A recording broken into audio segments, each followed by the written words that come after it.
Welcome to the State Bar of Texas podcast, your monthly source for conversations and curated content to improve your law practice. With your host, Rocky Deer. Hi, and welcome to the State Bar of Texas podcast.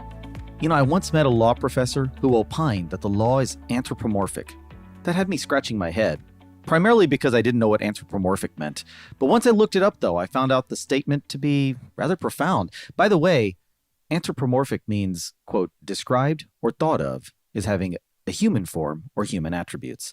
Taking that concept to today's landscape, in the midst of the COVID-19 pandemic, I envisioned the law wearing a face mask and gloves while avoiding all human contact in a desperate and furtive attempt to find hand sanitizer and disinfectant wipes.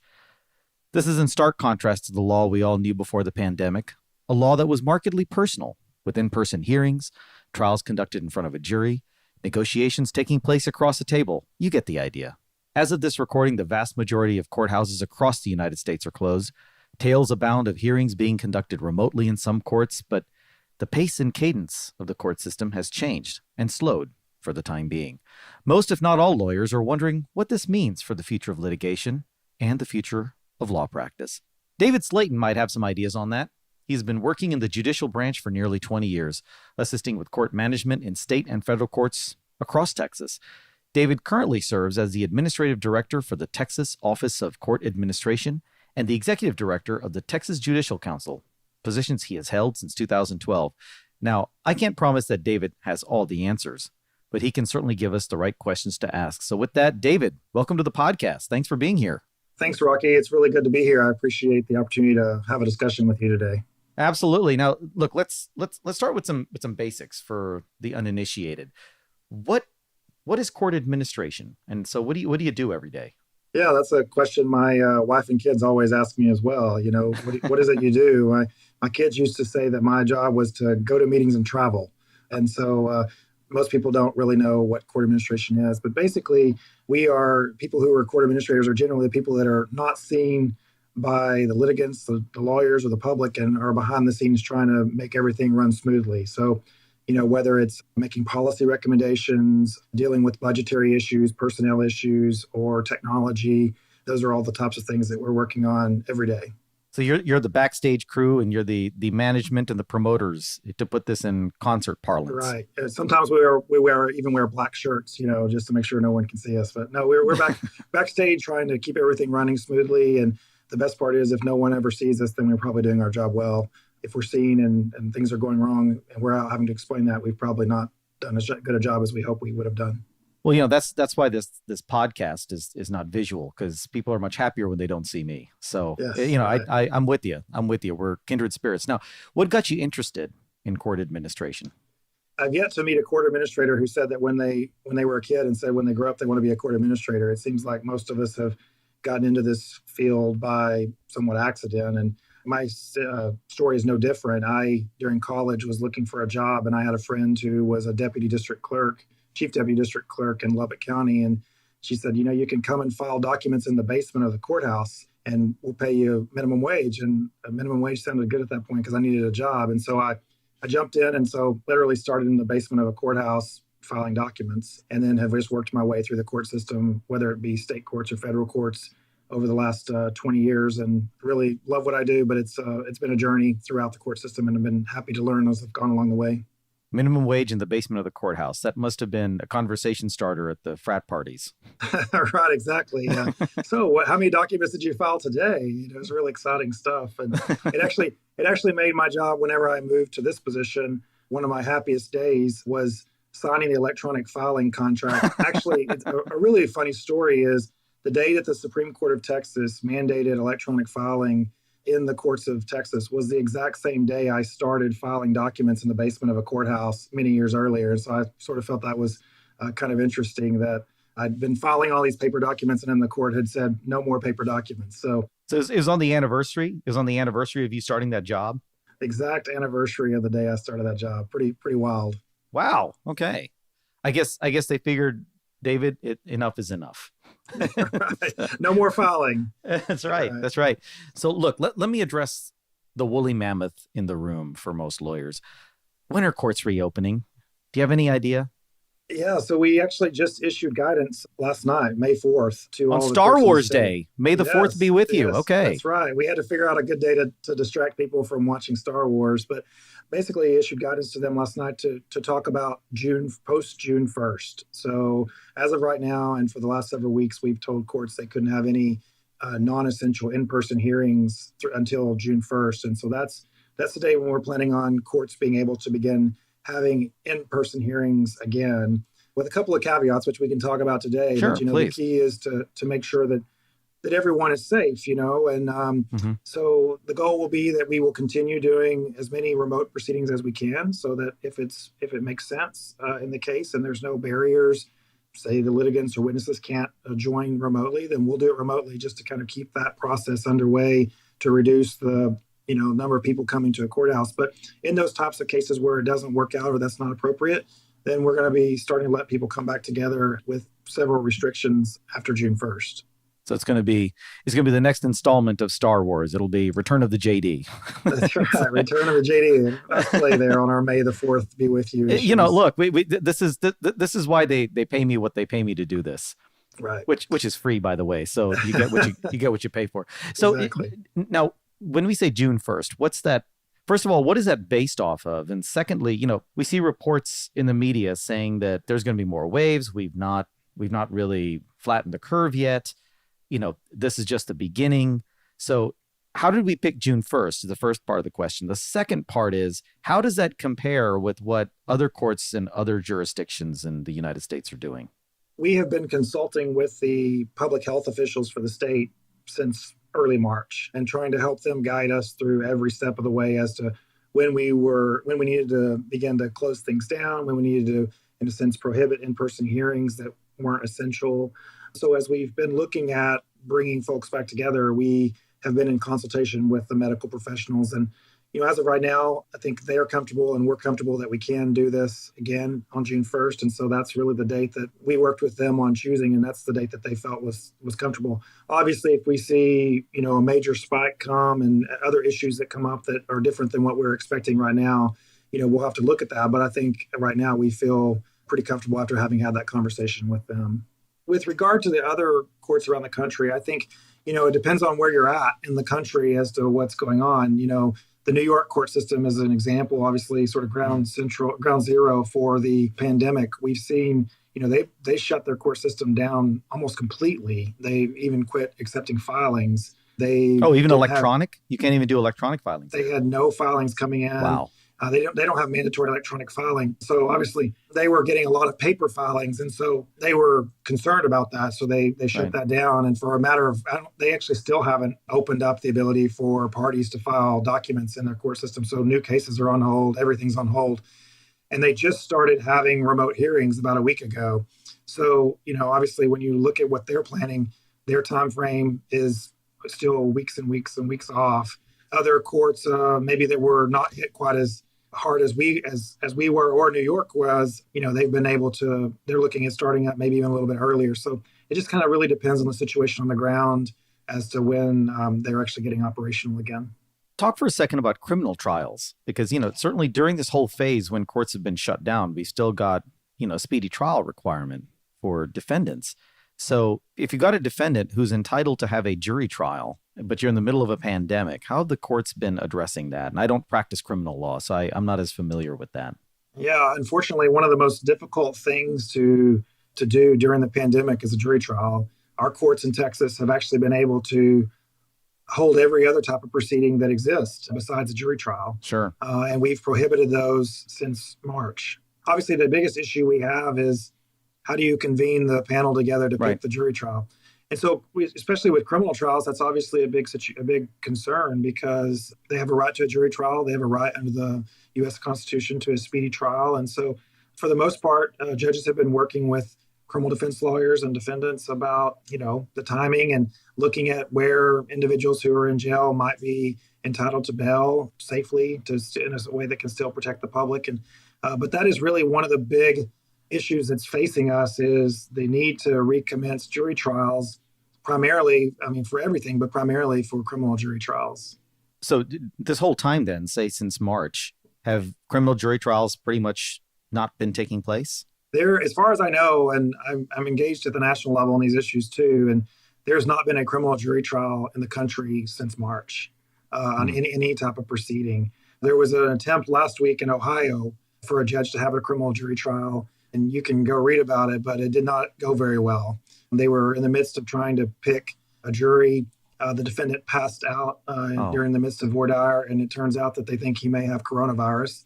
The defense wow. attorney had been exposed to the virus and knew that and had been directed to quarantine for 14 days, but yet still was in the courthouse with trying to pick the jury. And so, I mean, the situation is difficult, but up at this point, really no jurisdiction in the country, maybe even the world, is having jury trials. Wow. Okay, so let's talk for a second about this is all very incredible. It's very fascinating about how. So, I mean, in your job, you're seeing this firsthand, trying to thread the needle, if you will, between the right to a jury trial and then, trying to keep people safe at the same time. Let's move away from jury trials for a second. Let's talk about, you said, the other types of hearings that can be conducted remotely.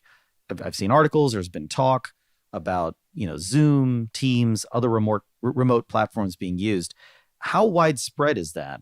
And do you think courts can use this to sort of, is this going to be an ongoing feature from now on? Is this part of the new normal? These sort of, remote platforms. You touched on it earlier, but let's kind of dive a little bit more into that. Yeah. So when we started looking at this issue in March, one of the things that we were, the Supreme Court and the Court of Criminal Appeals and our office were really concerned about was, I mean, we're in the midst of complete chaos throughout our country, and the need of the courts to still be there operational and be some sort of stability in the midst of this pandemic was really important. And we knew that, basically we could do this, at least in many proceedings remotely. And so even though we were allowing only emergency hearings and essential hearings in person to the individuals who are involved in cases that might be categorized as non-essential, those matters are still emergencies or essential for them. And so we really wanted to make sure that we had the opportunity for those people to continue to function and have their day in court. So on March the 24th, our state launched a remote proceedings platform.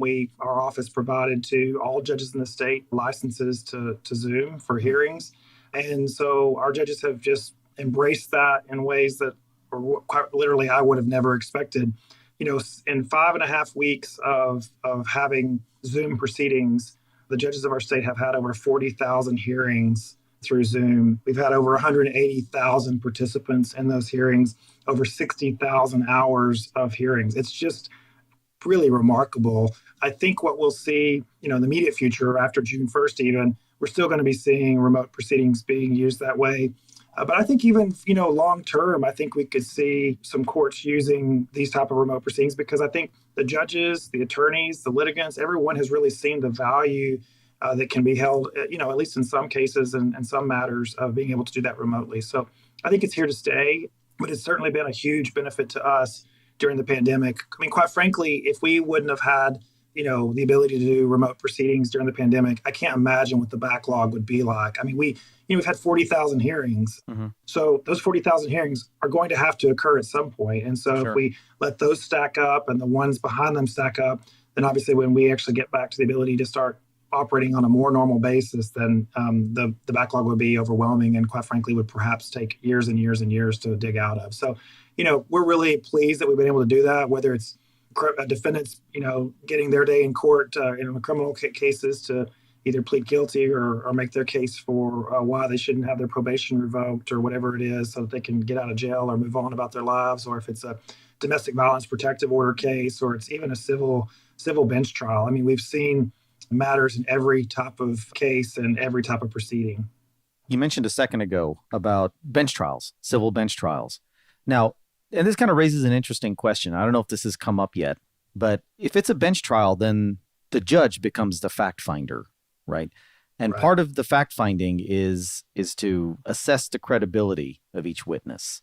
Yes. And part of that is looking at their demeanor. Are they shifting in their seats? You're trying to assess not just what they say, but how they appear and sort of what their nonverbal cues are when they're testifying. Has doing this remotely through something like Zoom has that impacted the fact finding at all? Or, do we anticipate that there's going to be challenges to fact finding when it was done through a remote platform, where you're just basically seeing a person's head, you're not seeing the rest of them? Again, we've had 40,000 hearings. We Sure. have over 1,300 judges who've been holding remote hearings. And, I've been checking in with them on these type of issues. And I think, what the judges are reporting is, they're seeing people really close in the face, and they're able to watch their, watch their eyes and watch their mouth, maybe even in ways that they weren't able to before. And so, Interesting. While it's a little bit different than what they may be used to, I think what most judges have found is that they are able to, judge the credibility in ways that are similar to what they were able to before. Obviously, it's something every judge has to take into account as they look at judging credibility. And obviously, as we look at jury trials, to the degree some of those witnesses are appearing remotely, we'll have to consider the same thing. But, I think what, at least so far, judges have indicated to me, they've not felt like this has been a disadvantage to judging the credibility.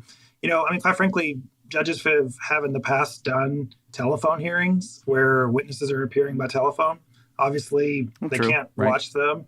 Mm-hmm. And so, quite frankly, if a witness is able to be on video, it's actually even better than obviously a telephone. Not quite the same as having them in person, we understand, but at least it gives them the ability to take a look and try to judge their credibility.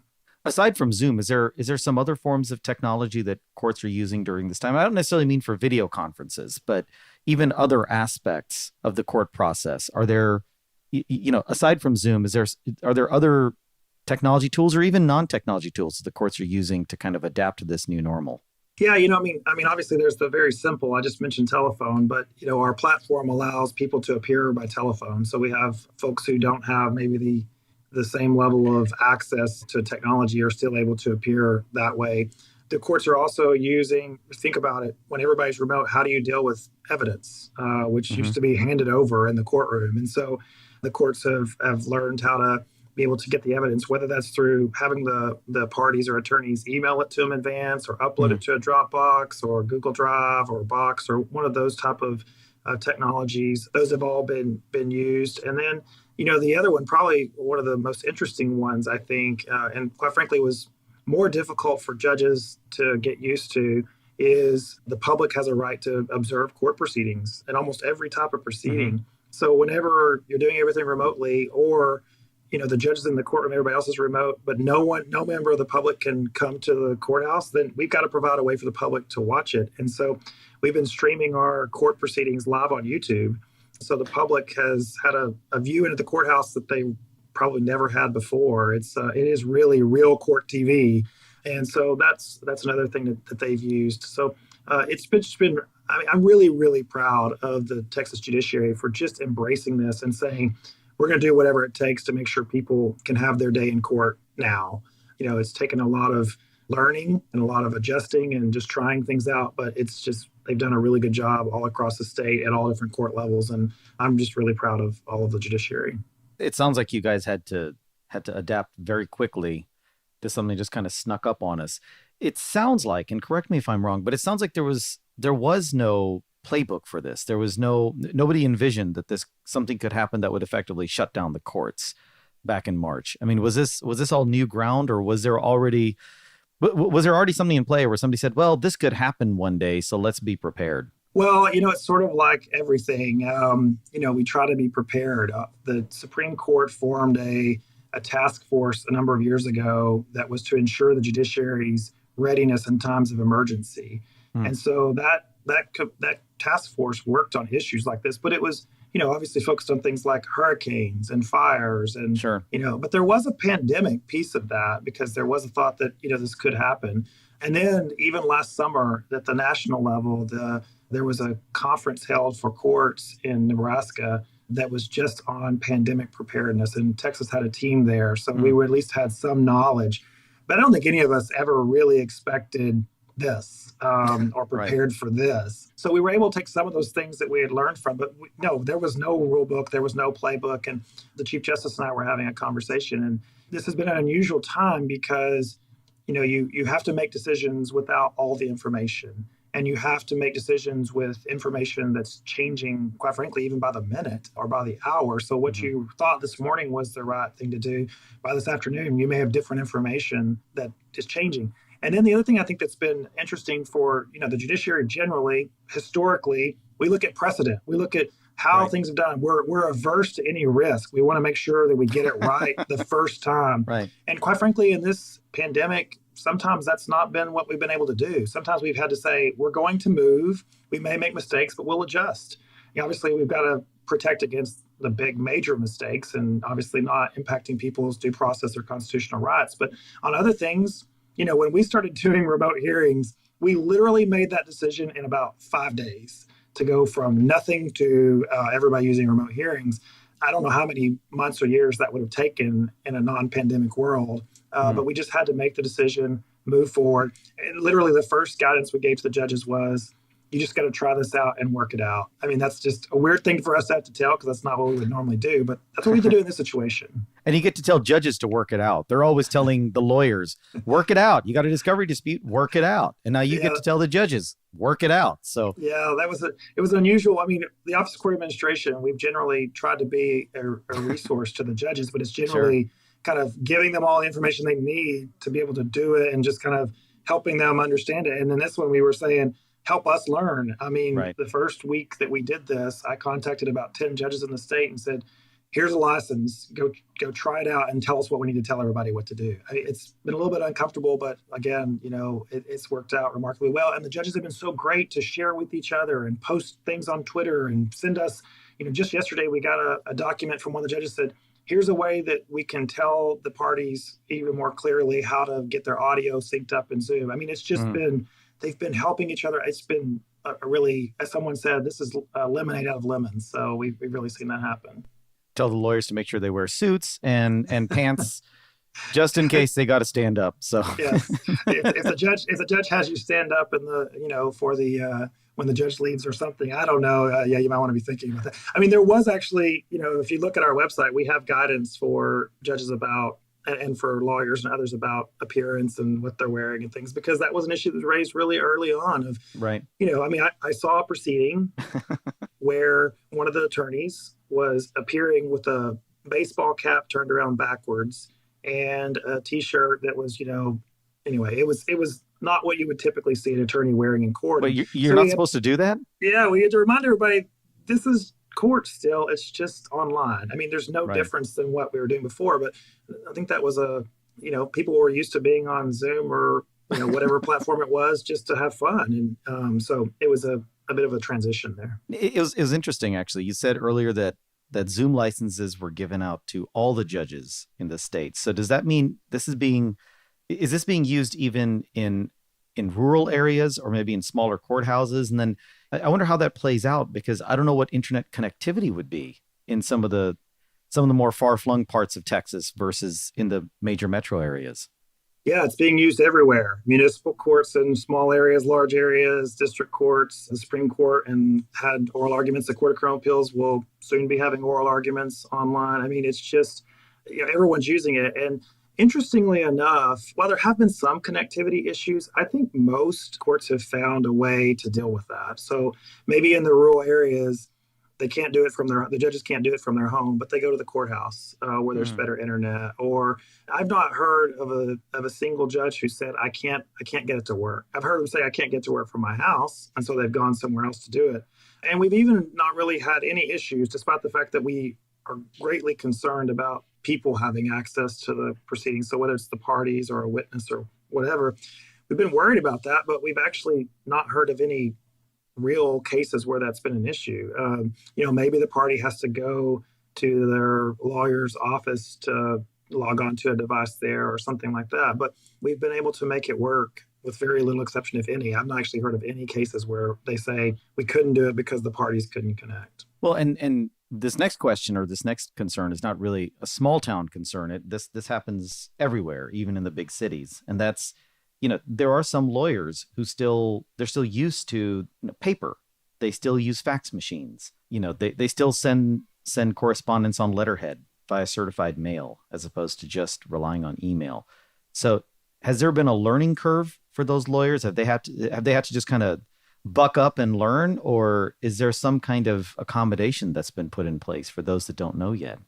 Yeah, the good thing for us is it's some of the just more fortunate things as, we started doing mandatory electronic filing in all civil cases 6 years ago. And then even criminal cases are all mandatory electronic filing. So attorneys have had to learn to get used to technology in one way or another. That's not to say that appearing by Zoom in a hearing is not something completely unique, because I remember the first oral argument that the Supreme Court had. There was concern about how are the lawyers going to, they're not used to this. Is not their typical advocacy. So I think there's been a learning curve, but I think that the attorneys seem to have adjusted really well to this. And, the state bar and a number of other sections of the bar have put on, Zoom training sessions and webinars and CLEs, and it's gone really well to help them kind of get adjusted and used to how to do it. And again, maybe the judge, the one thing that's unique, it's been interesting, is if you watch one of these hearings, you'll see the judge say, no, you see that button down there in the middle, click that one, the green one. That's how you share your screen. And so, the judges have had to work them through some of the things, or the clerks have done so. But I think for the most part, it seems like people have adjusted. We chose this platform because we felt it was the most user-friendly. That was really important to us when we were looking. So whether it's the judge or the lawyer or the litigants or witnesses or whatever, that they would be able to get in and not struggle. And some of the other platforms we looked at, we felt like maybe weren't quite as user-friendly as this one. That's why we went with it. There's been some talk about security issues with Zoom. Yeah. And I understand this is a public platform. So if somebody Zoom bombs you, as they call it, and just shows up, it's not fatal because, well, at the end of the day, it's a public platform. But, right. Can you talk a little bit about the security and to what extent that's been either alleviated or dealt with? Yeah, that was a big issue for us from the beginning, even before everybody else got interested about it. We looked at that right up front. One thing to note is what we're doing on here are public proceedings. So, sure. We're not doing national security type stuff, but there are sometimes things that are confidential that we obviously wouldn't want someone interrupting, or even just generally interrupting court proceedings. And so we looked at the security settings from the very beginning. And the good thing was, by us having a paid account right from the beginning, we have an enterprise level account. That's the top level account you can get. And so we have access to all the security features. And we went through with our IT department and looked at every single setting and thought about it from a security perspective, and made those account settings defaults for everyone's account. So every judge that from the very first day they got it had those in place. We enabled the waiting room feature so that people can't just get into a meeting without a judge admitting them. Sure. Although we've reminded the judges that, let's just say you accidentally or whatever, you admit someone to a court proceeding that's not supposed to be there, and then they strip down and take off all their clothes. The thought is someone could have done that in a physical courtroom. And What would you have done? You would have had them removed. Same thing here. If someone comes in and does something inappropriate in the quote unquote online courtroom, then you just take care of it just like you would have in the physical courtroom. But we have not seen any security concerns that have been talked about in the public that we don't feel like we've already addressed. And so at least as of right now, we're not concerned about them affecting the court's proceedings. I suppose physical security is much better now because everything's on Zoom. You're not worried about an outburst from a party or somebody sitting in the gallery who decides to do something crazy. So I guess there's a bright side to it as well. You'd said earlier, and I think you quoted, was it 40,000 hearings have been done over Zoom? Yeah, at least. So we know there have been, and this number is going up by almost 1,000 every day at this point. We know there's been over 15,000 separate Zoom meetings held by judges in the last 5.5 weeks. Just conservative estimates are 3 to 4 hearings per meeting. I know some judges are holding 50 and even as many as 80 hearings in one meeting. So, anyway, we're conservatively estimating at least 40,000 hearings, but it's probably even higher than that. Well, the question I have is, how does that compare to pre-March numbers? So if it's 40,000 over these 5 weeks, what would you have expected in a 5-week period prior to all this? Is the number starting to catch up to quote normal court volumes, or are we still at a lower volume than we once were? I would say that we're still lower than what we were, but it's interesting. We are increasing the number of meetings or proceedings held via Zoom by about 150 on average, 150 a week. 700 last week, 550 the week before that, 400 the week before that. And so what we're seeing is a ramp up that is getting we're getting more and more judges on, more and more volume going through it. And so I don't think we're back to normal, but I saw a survey the other day that said that they thought judges were operating at 25% of volume. I don't think that's the case in Texas. I think we're probably closer in the 50, 60, 70% volume, I guess, is what I would think. I mean, like I said, judges are doing everything that they could do in person remotely now. There are probably a few exceptions here and there where for some reason that hearing just isn't appropriate for an online proceeding. But, I think that volume's getting back up. The place where I would say the volume has been lower are in our municipal courts and our justice courts, where most everybody is representing themselves and just trying to get them notice of where to come, and all that has just been a little bit slower. Child support cases are one of the enforcement cases are one of those places where you've got to get the people notice of where to show up. And so it just takes a little bit of time, but we're seeing that really pick up, and we'll see. We'll be getting there, as it continues, maybe even by the time we start back in person, we'll be back closer to normal volume. And if I could, one final question, and that's, here in Texas, we're proud. We're proud of our state and what we do. And I think, certainly speaking on behalf of the State Bar of Texas, we've always been a leader amongst other state bars, and the Texas court system has been oftentimes the envy of other court systems, just with the way we do things. So kind of with that backdrop, in terms of Texas's response to COVID-19, have we been taking our cues from other states? Have we been kind of leading the charge? How do the Texas courts kind of compare nationally with the way this has been handled? And of course, I understand New York and some other states, they've had to completely shut down because of their volumes and exactly, just how badly they've been hammered by this pandemic. But taking states that are kind of at Texas's level in terms of exposure to COVID-19, how do we stack up? You're asking born and raised Texas to compliment Texas, so that's not a hard. It's a softball question, man. You're supposed to, you got a grand slam here. So yeah, I'm on the Conference of Chief Justices, which are the chief justices of every state, and the state court administrators. My colleagues in all the states and territories, we formed the Pandemic Rapid Response Team, and I'm one of the 6 members on that. Chief Justice Hecht is the chair for the chiefs, and so I'm aware of everything that's going on in the country from all the different states. And I think I would say without hesitation, Texas is the leader in what's going on in response to the pandemic around the country. And that's not just the Texan in me coming out. It's really true. If you watch the webinars and the materials that have been put out across the country, a lot of states are taking their cues from us. We were the first state to really go live full force with remote hearings. We're the ones leading on the jury trial response, how we're going to get back. We were one of the first states to put out guidance for how to return. As far as volume, no one's, certainly at least among this, well, no one, I would say. I was going to say among the large states, but obviously the large states' volume would be bigger. But, you look at California's not holding remote hearings. New York's completely shut down for the most part. They've just started back remote hearings. Florida has just started doing some remote stuff. So we should be proud as Texans, not just because we're always proud of ourselves, but because I think our response has been really great. And a lot of the other states have taken the lead from our high courts and the orders they've entered. Our Supreme Court entered an order suspending eviction proceedings. They weren't the first state to do that, but they were certainly one of the first. And then on consumer debt, I think they may have been the first state to do that, working with the legal aid providers and the creditors bar and other bar members to come up with a solution that was good for Texans. And then you saw a lot of other states just follow right behind us. So anyway, I think we should be proud of the response. And while we've got a long ways to go. I mean, we've got a lot of work ahead of us, but I'm really proud of what we've done so far. Well, that's, thank you for the pep talk, because I think a lot of us need it at this time. Now, speaking of time, that is all the time we have for today. David, thank you for being here. Thank you for all of your hard work. You and your colleagues trying to keep us on track and keep these court systems going. Thank you so much for everything you're doing.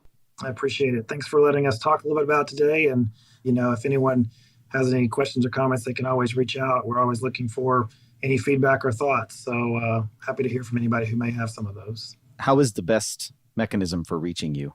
Yeah, I'm sure our legal staff who monitor this email address will be really happy with me for giving it out. But we have set up an email address. It's coronavirus@txcourts.gov. So if people have questions or thoughts or issues, that's the place to go. And then they'll get it to the right folks, whoever can answer the question. But coronavirus@txcourts.gov. Awesome. Well, again, David, thank you. And of course, I want to thank you the listeners for tuning in. And before we sign off, just a reminder, please stay safe. Make sure to follow all applicable orders for dealing with COVID-19. And please advise your clients and loved ones to do the same. This situation is changing fluidly. It's changing quickly. So please seek out legal counsel if you have a question. If you like what you heard today, please rate and review us on Apple Podcasts, Google Podcasts, or your favorite podcast app. Until next time, remember, life's a journey, folks. I'm Rocky Deer, signing off for now. If you'd like more information about today's show, please visit LegalTalkNetwork.com. Go to TexasBar.com/podcast. Subscribe via Apple Podcasts and RSS. Find both the State Bar of Texas and Legal Talk Network on Twitter, Facebook, and LinkedIn. Or download the free app from Legal Talk Network in Google Play and iTunes. The views expressed by the participants of this program are their own and do not represent the views of, nor are they endorsed by, the State Bar of Texas, Legal Talk Network, or their respective officers, directors, employees, agents, representatives, shareholders, or subsidiaries. None of the content should be considered legal advice. As always, consult a lawyer.